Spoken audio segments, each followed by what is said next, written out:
What's up, everybody? This is 13 with Superior Mobile by 13, and today we have Corey's 2019 Kia Optima in the shop. This is Corey's third build with me, and it is definitely by far my favorite one because we actually got to do some cool stuff on it. The first major cosmetic change that we made to this was doing a lot of paintwork on the interior. The turn signal reflector bowl got painted, as well as this chrome line that went across there, that all got painted, and the bezels around the low beam and high beam projectors, which are back there and there, and the amber reflector on the side all went to a gloss black. So I left some chrome accents in there because, as you can see, there's definitely some chrome accents on the vehicle and that complements it very well. And I also sandblasted the diffuser material down there, which gives it a more uniform look. It also helps out a lot because we now have addressable RGBW LEDs behind that assembly, as well as some addressable demon eyes in that turn signal bowl and on both the projectors, and they are all synced together via the BlueGhozt module, and so we have a wonderful integrated addressable LED setup on this car, and it looks really good. Now when I say integrated, I mean that we have startup and shutdown animations, and that means that every time that Corey starts his car, this is what it's gonna do automatically without any interference from him. It just happens. And then when he turns off the car,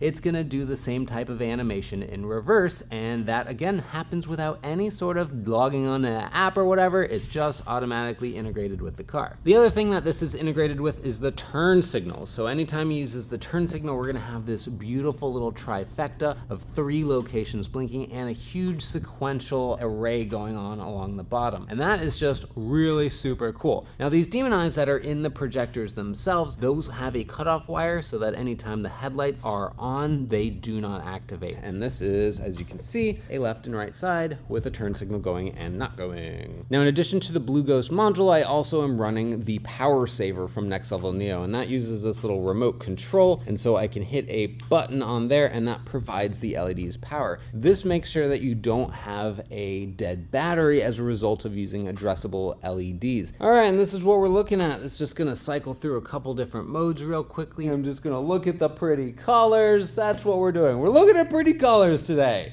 All right, we like pretty colors. Corey, do you like pretty colors? Colors! All right, colors. This is just, it's a whole bunch of stuff. Look, it does stuff. This is what we want out of a headlight build. To look good when it's off and to look really good when it's on. And I think we've accomplished that goal with this build. I think that's about all I really need to say on this one. Pricing and product information is going to be in the video description. If you are interested in a build for yourself, then you must submit a build request inquiry via the form on my website, and that website will also be in the video description, so feel free to check that out. As always, thank you so much for watching. This is 13 with Superior Mobile by 13. You have yourselves a wonderful day. I'll talk to you later. Bye.